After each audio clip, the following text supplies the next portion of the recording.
Bom, então na última aula a gente havia discutido o conceito de espaços conexos, né? Nessa aula a gente vai discutir um conceito um pouco mais forte do que a simples conexidade, que é espaços conexos por caminhos, tá?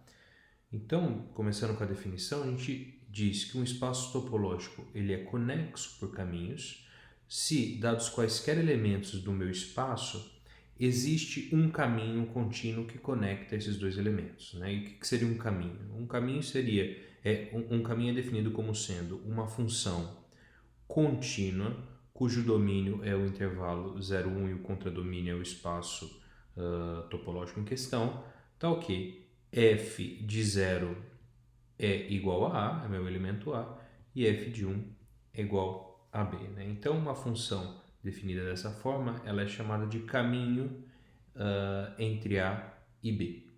Tá? Então, um espaço é conexo por caminhos, se dados quaisquer elementos dentro desse espaço, eu consigo sempre encontrar um caminho conectando esses dois elementos. Tá? Então, de fato, essa propriedade é uma propriedade que ela é mais forte do que a conexidade. Né? Então, x conexo por caminhos implica que x é conexo. Para a gente verificar essa proposição, né, eu suponho que x é conexo por caminhos e eu vou assumir por absurdo que x não é conexo. Então, da definição de conexidade, né, a negação da conexidade, deve existir abertos em X, A e B, disjuntos não vazios, tais que X pode ser escrito como a união desses elementos. Tá? Então eu vou tomar um elemento em A, né, nessa consideração da composição, A união B, vou tomar um elemento em A, tomo um outro elemento em B, eles não se coincidem claramente porque A e B são disjuntos e eu posso tomar esses elementos porque eles são não vazios. E uma vez que o meu conjunto é conexo, que o meu espaço é conexo por caminhos, eu vou considerar um caminho F entre A e B, ok? Então a gente observa que o intervalo 0, 1 é igual à união das imagens inversas de A com IB, certo? Uma vez que o meu contradomínio inteiro aqui ele é escrito como ele é decomposto dessa forma, né? X é igual a A união B. Então, o intervalo 0, 1 é simplesmente F menos 1 de A união com F menos 1 de B. No entanto, dada essa decomposição, eu sei que essas imagens inversas aqui, elas são abertas em A, porque A e B são abertos, são disjuntos, uma vez que A e B são disjuntos, e não vazios, né? Da onde seguiria que o intervalo 0, 1 é desconexo, o que é um absurdo, porque a gente sabe que bolas abertas e fechadas aí no meu Rn são conjuntos conexos. Então a gente conclui que x tem que ser conexo. Então, conexidade por caminhos é uma propriedade mais forte do que a conexidade. Tá? Bom, ela é uma propriedade transitiva. Em qual sentido? Né? Então, seja x espaço topológico e A, B e C elementos nesse meu espaço topológico. Né? Então, pela transitividade aqui, o que eu estou querendo dizer é que se existem caminhos que conectam A e B e B e C, então eu sou capaz de construir um caminho conectando A e C. Né? Então é justamente isso que está escrito aqui. Se existem caminhos entre A e B e entre B e C, então existe um caminho entre A e C. Então para isso eu vou definir esse operadorzinho aqui, que é o seguinte. Né? Então seja F um caminho entre A e B e G um caminho entre B e C, então a gente consegue verificar que F estrela G definido da seguinte forma, né? Ele vai ser igual a F de 2t para t entre 0,5 e G de 2t menos 1 para t entre meio e 1. Né? Então, isso daqui é um caminho entre A e C. Então, na verdade, o que eu estou fazendo aqui é simplesmente reparametrizando os meus caminhos, né? Então, suponha que eu tenho meu ponto A aqui, eu tenho meu ponto B aqui, tenho meu ponto C aqui. Então, primeiramente a gente tem um caminho conectando, vou colocar a setinha só para identificar o sentido da parametrização do meu caminho. Tá? Então, eu tenho f aqui, né? E essa minha funçãozinha f implica que f de 0 é A e f de 1 é B. Tá?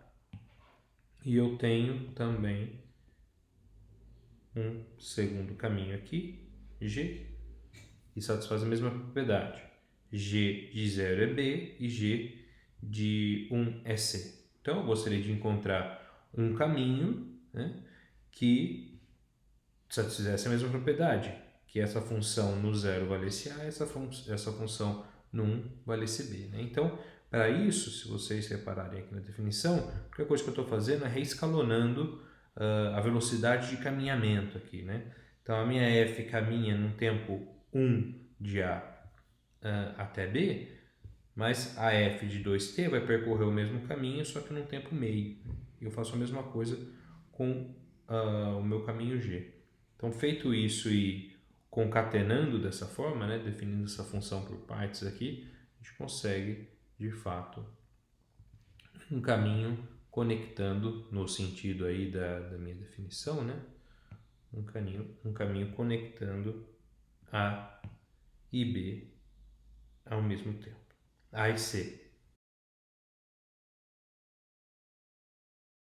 Bom, então, como consequência direta aí dessa propriedade de transitividade entre caminhos, né, eu tenho esse corolário, né? Se x é um espaço topológico e se para esse espaço topológico existe um ponto tal que qualquer outro ponto do meu espaço é conectado com esse ponto inicial aí por um caminho, então x vai ser conexo por caminhos, porque eu vou conseguir conectar quaisquer dois pontos utilizando os caminhos que eu tenho definido até A, ok?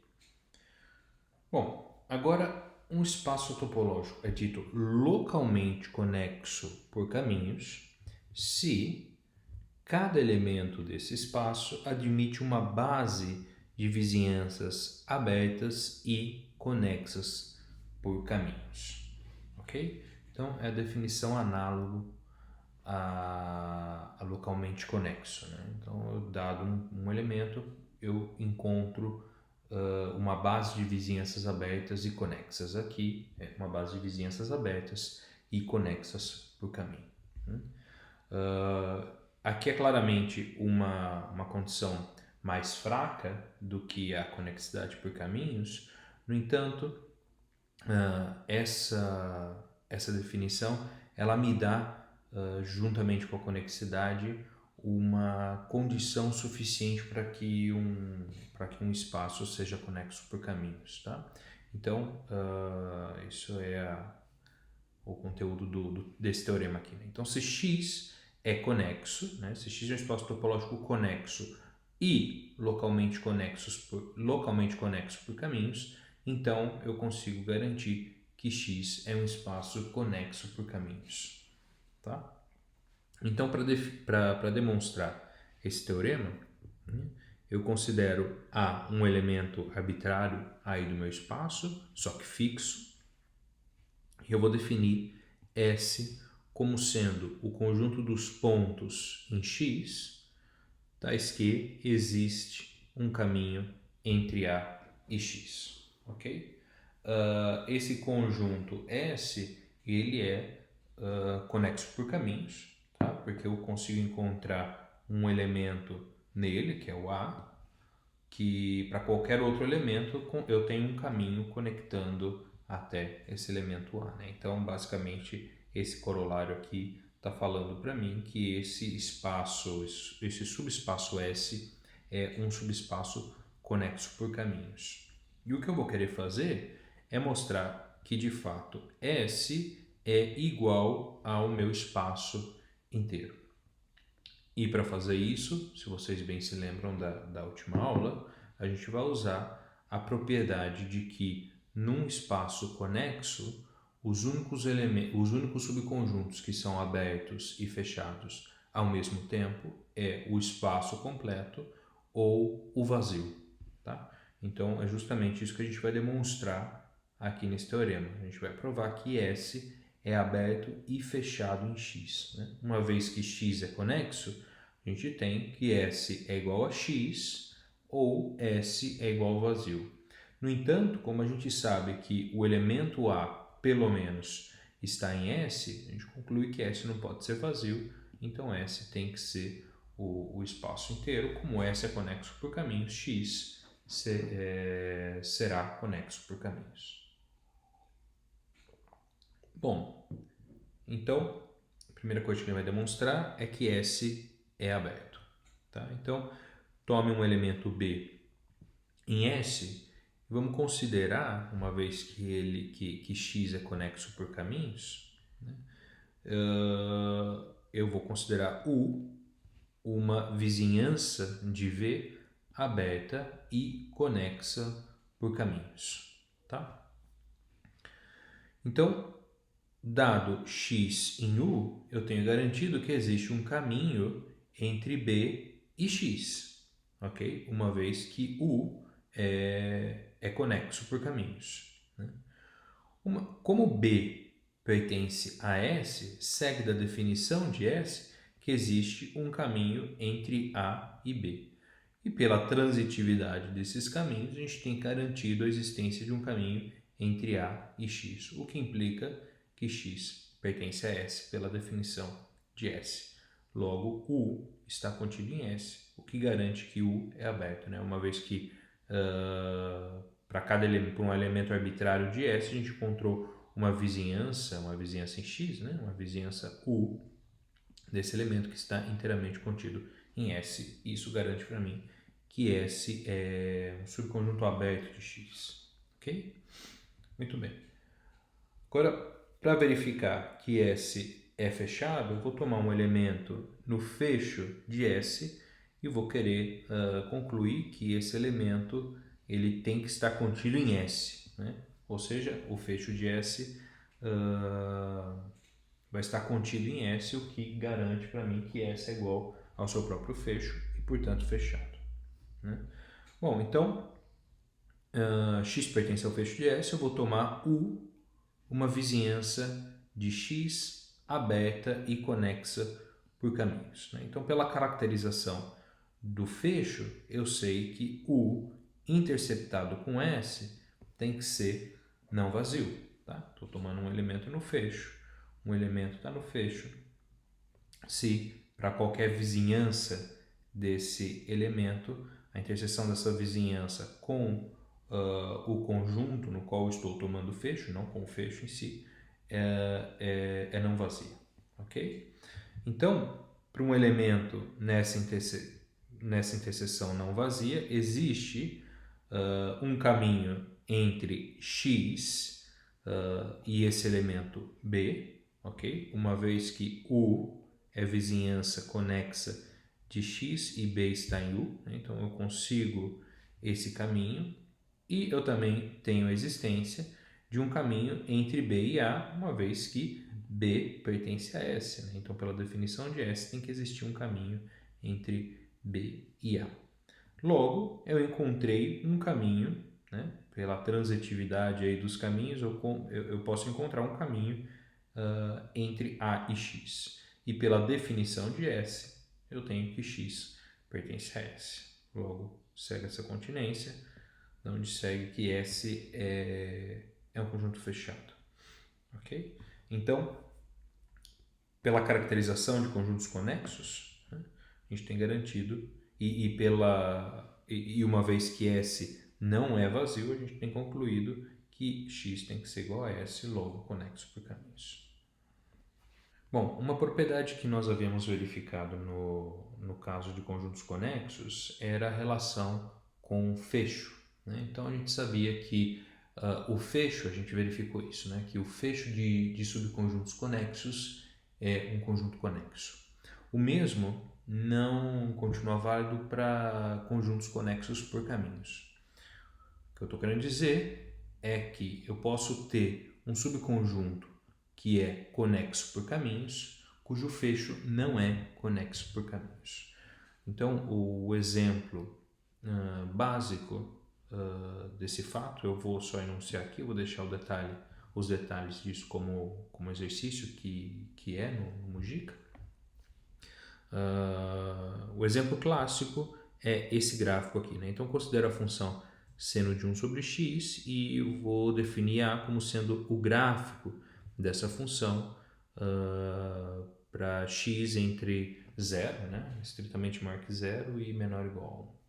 Então, o gráfico dessa função seno de 1 sobre x, ele por ser um gráfico, é conexo por caminhos, né? Então, dado quaisquer dois pontos no gráfico, eu consigo usar o próprio gráfico para parametrizar um caminho conectando esses dois pontos. No entanto, esse gráfico ele oscila muito quando o x se aproxima do zero e ele se acumula nesse segmento aqui do eixo y, né? Nesse segmento 0 cartesiano menos 1 e 1, que não pertence ao gráfico.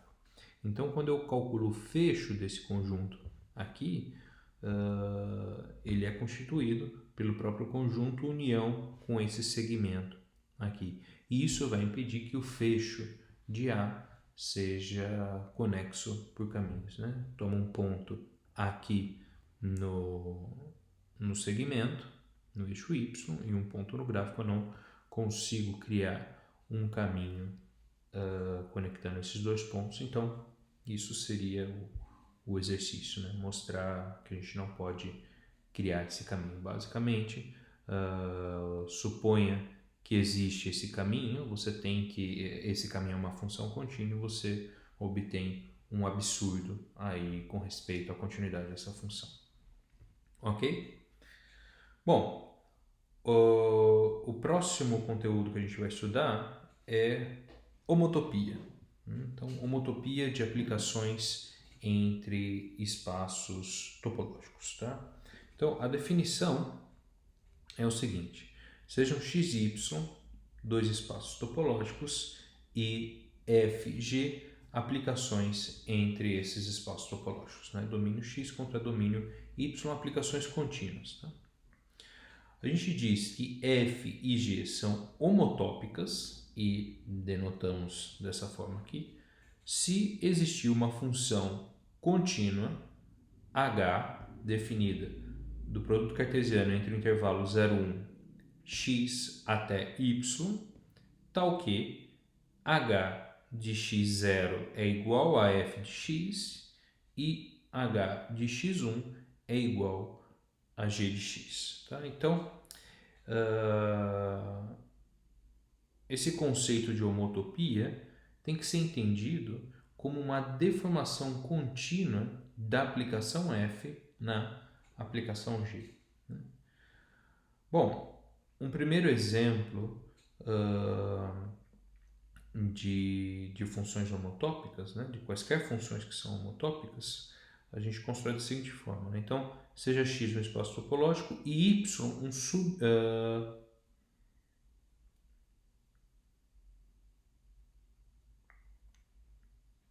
Bom, então, como um primeiro exemplo de aplicações homotópicas, considere x um espaço topológico e y um subconjunto convexo do espaço euclidiano Rn. Né? Então, para subconjuntos convexos aqui, a gente entende que quaisquer dois pontos de y podem ser conectados, no entanto, por uma reta. Ok? Então, estou conectando quaisquer dois elementos por uma reta. Isso significa que o meu conjunto é convexo. Então,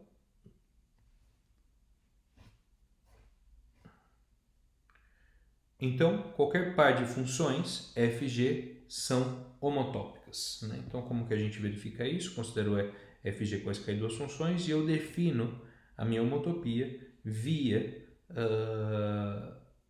a minha convexidade. Tá? Então, eu vou criar uma retinha que conecta f de x com g de x. Por definição, isso daqui está bem definido, porque esses são elementos de y para todo x e para todo t em 0, 1. Então, eu tenho bem definido a minha homotopia, né? Então, se o meu subconjunto, se o meu contradomínio for um subconjunto convexo de Rn, então quaisquer duas funções aí entre x e y são homotópicas, ok? Um segundo exemplo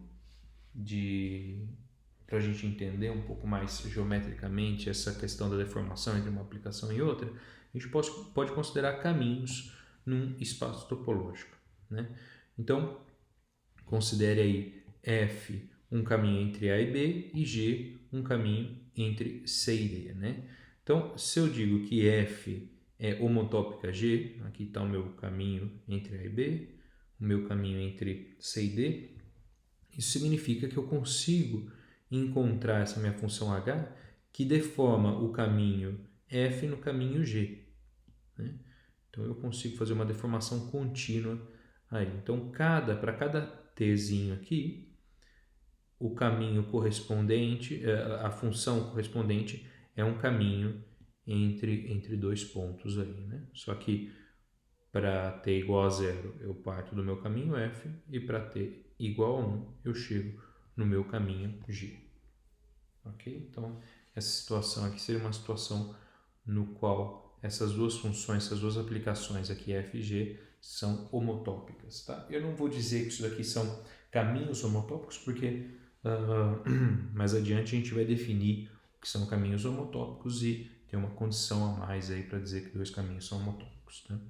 Essa aqui seria uma situação de duas aplicações que não são homotópicas, né? Então, considerando o meu espaço X aqui, um espaço, por exemplo, desconexo, né? Então, tenho A e B, um caminho aqui, e C e D, na outra componente conexa, e um caminho conectando C e D. Então, claramente, eu não tenho como deformar esse caminho nesse caminho aqui, uma vez que para isso eu deveria conectar duas componentes aí conexas do meu espaço, e isso seria impossível. Ok? Bom, então, algumas propriedades que eu vou deixar como exercício com respeito a aplicações homotópicas. Tá? Então, x e y espaços topológicos, e eu vou denotar por C x e y o conjunto das funções contínuas entre x e y. Então, é fácil de verificar que essa relação aqui, essa relação em C de x e y, né? Ou seja, quando duas funções contínuas são homotópicas, é de fato uma relação de equivalência nesse espaço das funções contínuas de x e y, né? Então, basicamente, tem que verificar que f é sempre homotópica a f, que se f é homotópica a y, então, se f é homotópica a g, então g é homotópica a f, e se f é homotópica a g e g é homotópica a um h, então f é homotópica a h. Tá? Então, a gente tem essa relação de equivalência aí definida dentro do espaço das funções contínuas entre dois espaços topológicos.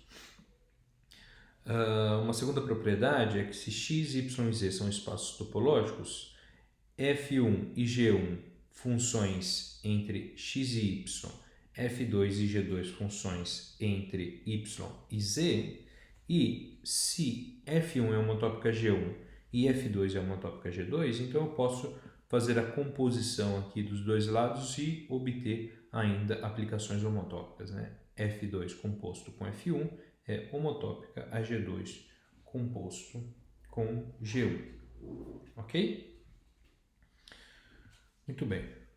Então, uma outra definição, a gente diz que um espaço topológico é contrátil se a função identidade nesse espaço é homotópica a uma função constante, né? Então, um espaço é contrátil se a minha função identidade ela pode ser deformada numa função constante. Tá?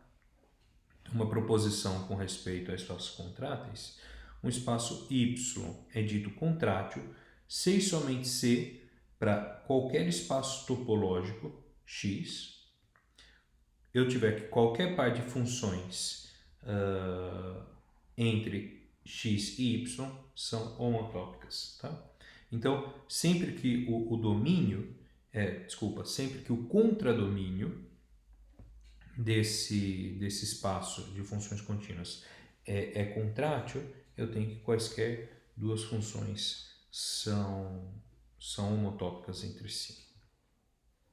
Então, para a gente verificar isso, a gente vai utilizar essas propriedades aqui, né? Então, vou supor que y é um espaço contrátil. Então, dizer que y é um espaço contrátil, eu estou falando que y é homotópico, uma função constante, seja qual for o valor dessa função constante, mas é homotópico, uma função constante. Considero duas aplicações, né, nesse espaço das funções contínuas de x a y, ok? Então, a gente tem o seguinte: f é igual à identidade de y composta com a própria f, ok? Só que a gente sabe que a identidade em y é homotópica a uma função constante. Então, essa composição vai ser homotópica a essa composição aqui, ok? Só que essa composição, ela é de fato uma função constante, que eu estou explicitando a constante. Isso daqui seria igual a x0, né? Isso daqui é igual também, uma vez que eu estou compondo aqui com a função constante do lado esquerdo, a função constante composta com a g, né? Posso trocar qualquer função aqui desse lado. E utilizo novamente as propriedades de homotopia, eu tenho que essa composição aqui agora vai ser homotópica à função constante composta com a g, que é igual a g, né? Então, eu acabo de concluir que f é homotópica a g, ok? E para a recíproca, basta eu tomar x igual a y e f como sendo a própria identidade. A gente vai concluir que y é contrátil. O conceito de homotopia permite que a gente também defina uma relação de equivalência entre espaços topológicos mais fraca do que o homeomorfismo, né? Então, dado dois espaços topológicos, a gente diz que eles são homotopicamente equivalentes ou que têm o mesmo tipo de homotopia se existem funções f e g, né?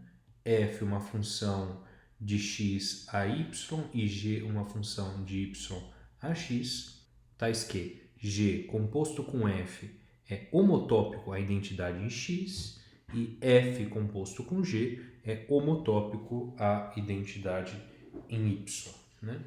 Então, se x e y são espaços homeomorfos, eles são claramente homotopicamente equivalentes, uma vez que eu poderia tomar, dado f, por exemplo, né, o homeomorfismo entre x e y, eu poderia tomar g simplesmente como sendo a inversa da f, né? E essa composição seria de fato a identidade, não simplesmente homotópico à identidade, ok? Então, nessa definição, um espaço x ele é contrátil se e somente se x é homotopicamente equivalente a um espaço unitário. Então, aqui vem o nome contrátil, né? A gente consegue encontrar funções aí f(g) que faz com que um espaço contrátil seja homotopicamente equivalente a um espaço unitário, né? Então, para demonstrar essa proposição, primeiro a gente assume que x é contrátil. Então, se x é contrátil, a gente tem que a identidade em x é homeotópica a uma função constante. Aqui vamos definir essa função constante aqui como sendo constante igual a x0, ok? Então, para mostrar que x tem o mesmo tipo de homotopia que um espaço unitário, eu vou considerar o espaço unitário formado justamente por esse x0 aqui, que é o valor da minha função constante, né? Então, tome y como sendo esse espaço unitário e a gente considera a função inclusão, que pega o único elemento de y, que é o x0, e inclui dentro de x0 como uma continência mesmo, né? Então, é fácil verificar que j, né, inclusão composto com a função constante, é a própria função constante, né? Eu pego um x qualquer aqui, em x, a função constante vai dar o x0, j é a identidade aí em x0, então vai ser a própria função constante, que para cada x em x eu associo x0, né? Então, e a gente sabe que essa função constante é homotópica à identidade em x, ok? E para outra continência, se eu faço, para outra relação, né? Se eu faço essa composição aqui, a gente vê que a função constante composto com inclusão é o próprio x0, né? Para aplicado em x0. Então, isso vai ser a identidade em y. Logo, a gente tem garantido aí que se x é contrátil, então ele tem o mesmo tipo de homotopia do que um espaço unitário, ok? Então, para recíproca, assuma que x é homotopicamente equivalente a um y espaço unitário, agora um y0 não necessariamente em x, ok? Então, considere f uma função de x a y e g uma função de y a x, tais que f bola g é homotópico à identidade em y e g bola f é homotópico à identidade em x. Lembre que para mostrar que x é contrátil, a gente deveria verificar que a identidade em x é homotópica a uma função constante, né? No entanto, g composto com f é de fato uma função constante, uma vez que o domínio da g é y e y é um conjunto unitário, né? Então a gente garante aí que x é um espaço contrátil. Agora o que a gente vai introduzir são algumas noções de homotopia, só que um pouco mais restritas. Elas estão dentro de uma noção mais geral que é chamada de homotopia relativa. Aqui eu não vou introduzir a teoria de homotopia relativa, mas eu vou fazer alguns comentários referentes que vão ser úteis aí para a gente discutir homotopia de caminhos e homotopia de laços, né? Então, dados dois caminhos f e g em x entre a e b, a gente diz que esses caminhos são caminhos homotópicos se existe uma homotopia, né, entre f e g, ou seja, uma função h contínua tal que hs0 é igual a f de s, hs de 1 é igual a g de s para todo s em 0, 1, e mais alguma coisa, né? Eu vou assumir que os extremos desse caminho eles não se movem para todo o percurso da minha homotopia, né? Então, e h de 0t é igual a A e h de 1t é igual a B para todo t em 0, 1. Nesse caso, a gente denota, né, f é homotópico a g relativo a 0, 1, né?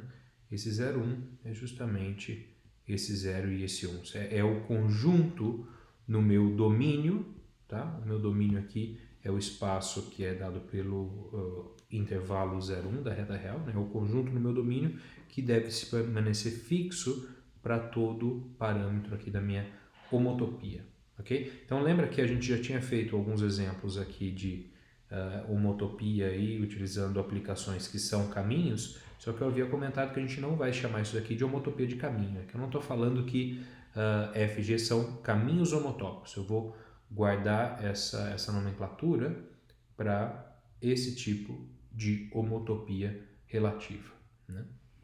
Então aqui, por exemplo, eu tenho o caminho F1 entre... Desculpa, aqui eu coloquei F1 e F2, no entanto, são caminhos FG, né? Então, deixa eu apagar aqui também. Então aqui eu tenho o meu caminho F, aqui eu tenho o meu caminho G, né? Então falar que esses dois caminhos entre A e B são homotopicamente equivalentes significa dizer que eu consigo deformar esses caminhos um no outro, né, por uma função contínua, ok? Então observe que para todo t, né, cada um desses caminhos aqui é representado por um valorzinho de t, né, e cada um desses caminhos, esse, eles partem do mesmo ponto e chegam no mesmo ponto, né? Isso significa assumir essa condição aqui, ok? Então, isso daqui seria uma representação geométrica aí de dois caminhos que são homotópicos. E, por exemplo, se o meu espaço ele tem um buraco, né? Isso aqui, o meu espaço é o x menos essa bolinha aqui dentro. Então, eu posso, de fato, ter caminhos que não são homotópicos, né? Então, por exemplo, eu escolho esse primeiro caminho F, que estaria aí por cima desse buraco no meu espaço topológico. Eu tenho esse é o meu caminho G, né? Então eu não consigo deformar esse primeiro caminho nesse segundo caminho, uma vez que eu tenho esse buraco aqui no meu espaço topológico, ok? Então isso daqui é a noção de caminhos homotópicos. Então uma definição, né? Seja F um caminho entre A e B, eu posso definir o caminho inverso, né? Eu posso definir um f a menos 1, mas aqui eu não é esse f a menos 1, ele não é a inversa da função f, ok? Então, quando eu estou chamando f de um caminho, o f a menos 1 como caminho é essa aplicação aqui, ok? Então, note que se f é um caminho entre A e B, então f a menos 1 é um caminho entre B e A. Então, isso daqui, basicamente, eu estou modificando o sentido de parametrização, né? Então, suponha que eu tenho A aqui, B e aqui seria o meu caminho F. O meu caminho F a menos 1 faz o mesmo percurso, só que na outra direção. Então, aqui eu teria o caminho F a menos 1, ok? Então eu só estou reparametrizando ele aqui dentro, ok? Então eu vou deixar essa proposição como exercício e ela está relacionando algumas propriedades aqui que a gente vai utilizar mais à frente, né? Então sejam F caminho em X entre A e B e G um caminho em X entre B e C e H um caminho em X entre C e D, ok? Então, com respeito a esses caminhos, a gente tem as seguintes propriedades, né? F, lembra desse operador estrela aqui, que é a concatenação de caminhos, né? Então, F estrela G, a gente tem um caminho entre A e B, um caminho entre B e C, então eu posso conectar esses caminhos e criar um único caminho entre A e C, ok? Então, F concatenado com F a menos 1 é homotópico, né? Isso aqui é um caminho homotópico ao caminho constante, ok? Então, aqui tem um desenho, né?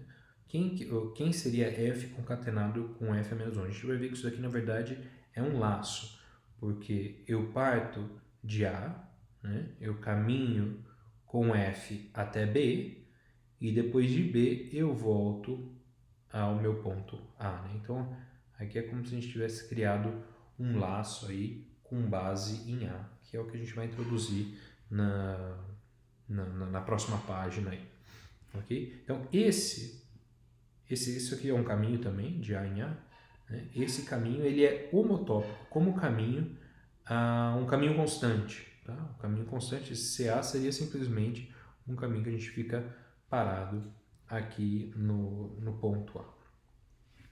O mesmo vale se a gente faz a concatenação contrária, né? F-1 concatenado com F é o caminho constante B, então fico parado por um tempo aqui, né?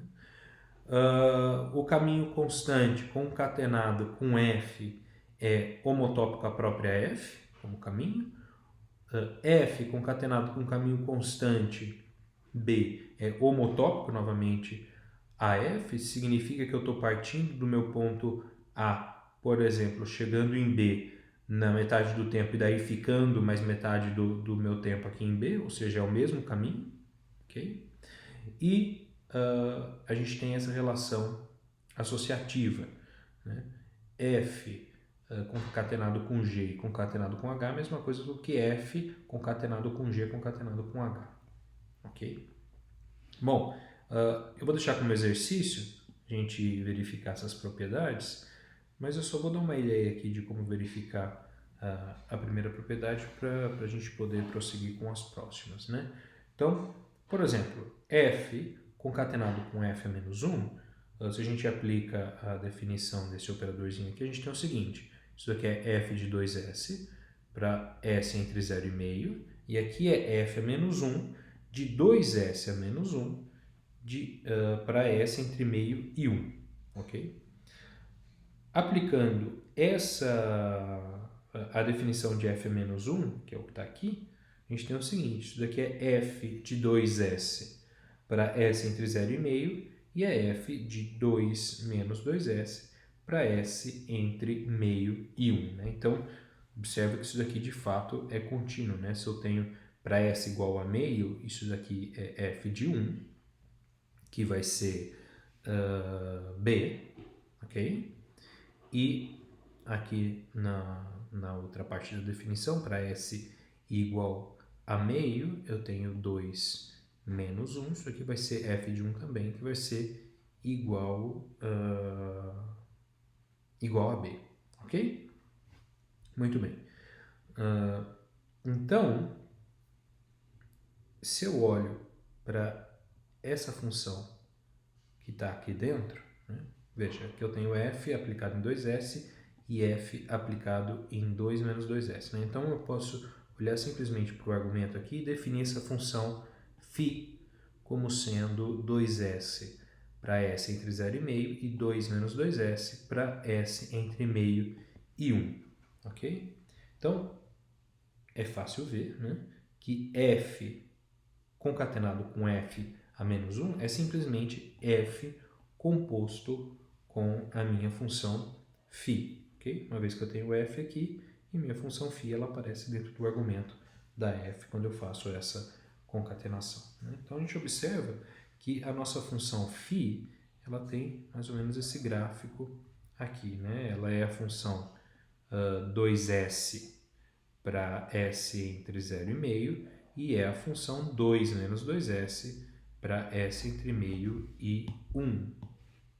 Okay? Que é 1. Essa função aqui, ela é um gráfico, ela é homotópica à função constante igual a zero. Né? A gente pode fazer uma homotopia trivial. Para cada ponto aqui eu consigo simplesmente conectar com o correspondente no eixo S aqui. Né? Então a gente consegue criar essa homotopia. Essa homotopia é simplesmente 1 menos t vezes φ de S. Né? Então, para t igual a zero, a gente tem a própria φ, e para t igual a 1, a gente tem essa função constante. Então, eu vou definir o meu HST como sendo justamente f aplicado nessa homotopia que a gente criou aqui. Né? 1 menos t vezes φ de S. Né? Então, se a gente aplica agora as condições para a gente verificar se de fato isso é uma homotopia de caminhos, a gente percebe que tudo dá certo aqui. Né? Então, o H de S0 vai ser igual a F composto com φ, que é a concatenação. H de S1 vai ser a F de 0, que é A. Então, aqui já é uma homotopia entre F concatenado com F menos 1 e a minha função constante A, que eu queria verificar aqui. Né? isso para todo S entre 0 e 1. Agora eu preciso verificar as condições de que essa é uma homotopia relativa aí entre os pontos 0 e 1 do meu domínio. Então, H de 0t é igual a f de 1 menos t φ de 0. Φ de 0 é 0, então isso daqui é f de 0 que é igual a A. E H de 1t é igual a f de 1 menos t, φ de 1 também é 0, isso aqui é f de 0 que é igual a A para todo t em 0 e 1. Então, de fato, a gente criou uma homotopia entre uma homotopia de caminhos, né? A gente mostrou que esses dois caminhos aqui, eles são homotópicos, né? E, de fato, esse caminho, como a gente está definindo, ele é um laço que tem como base o ponto A, né? Então, essas outras propriedades a gente pode demonstrar de maneira similar. E agora a gente introduz o conceito de laços homotópicos, que é um conceito bastante similar ao de caminhos homotópicos, né? Então, a gente já tinha definido o que era um caminho, agora a gente define o que é um laço, né? Então, seja x um espaço topológico e x0 um elemento de x, a gente diz que f, uma função contínua aí, tendo como domínio o intervalo 0, 1, é um laço com base em x0, se f é contínuo, e f de 0 é igual a f de 1, que é igual a x0, ok? Então, a gente vai denotar por ômega de x, x0, o conjunto de todos os laços em x com base em x0, né? Então, aqui mais ou menos um desenho, né? Eu tenho o meu x0 aqui, e laço é basicamente um caminho aí que sai do meu x0 e retorna ao x0, ok? Muito bem. Então, a definição de laços homotópicos segue basicamente a ideia de caminhos homotópicos, né? A gente vai utilizar aqui homotopia relativa, né? Então, F1, F2, laços em x com base em x0 são ditos laços homotópicos se F, aqui a gente tem duas notações, né, para laços homotópicos. Ou eu posso simplesmente falar que F1 é homotópica a F2 e identificar a base aqui do meu laço, ou eu utilizo a notação que eu havia utilizado para caminhos, que é da homotopia relativa, né? Então, F é homotópico a F2 relativo a 0 e 1, né? Então, laços homotópicos a gente denota assim, se existe aí uma homotopia, né? Ou seja, H definido de 0, 1, cartesiano 0, 1, contínuo, tal que H de S0 é o primeiro laço, é o F1, H de S1 é o segundo laço, F2, para todo S em 0 e 1, e, né, fixando esses domínios, esses pontos no domínio, né, H de 0t é igual a H de 1t, que é igual a x0, né? Então, a ideia aqui é a gente deformar os laços sem movimentar o ponto base, né? Então, de novo, isso daqui a gente chama de homotopia relativa. Então, aqui a gente tem alguns exemplos de laços, né? Então, por exemplo, aqui está o x0, aqui dentro está o x0. Então, por exemplo, o laço azul, ele é deformável no laço verde, né? Basicamente, eu consigo caminhar pelo meu espaço, né? Criar uma função que caminha pelo espaço que leva o laço azul até o laço verde.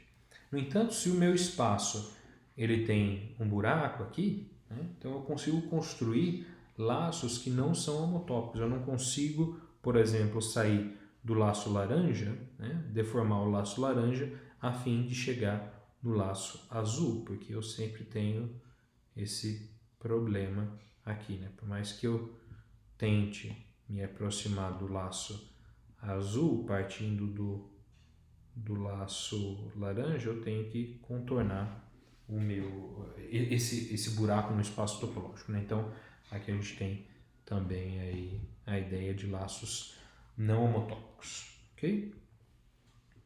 Bom, então, uma proposição simples aqui de se demonstrar, utilizando já as coisas que a gente viu nessa aula, é que a homotopia de laços é uma relação de equivalência no conjunto dos laços de um espaço topológico com base em algum ponto fixo. Tá? Então, homotopia de laços é de fato uma relação de equivalência nesse espaço aqui. Então, se é uma relação de equivalência, a gente pode considerar o conjunto das classes de equivalência, né? Basicamente, a gente pode considerar o quociente, né? Então, a gente denota por π1 de x com base x0 o conjunto de classes de equivalência desse espaço de laços aqui, levando em consideração a equivalência dos laços, né, dos laços homotópicos, e a gente chama esse conjunto, né, essa classe esse conjunto das classes de equivalências de grupo fundamental de x com base em x0. Né? Então, basicamente aqui, o que eu estou falando é que esse conjunto aqui é o conjunto dos laços, né, quocientado com essa relação de equivalência que a gente tem aqui. Tá? Muito bem. Então, esse conjunto de classes de equivalência a gente vai chamar de grupo fundamental e na próxima aula a gente vai discutir algumas propriedades desse conjunto, mostrar de fato que é um grupo e começar a estudar propriedades topológicas do espaço X por meio do grupo fundamental. Ok?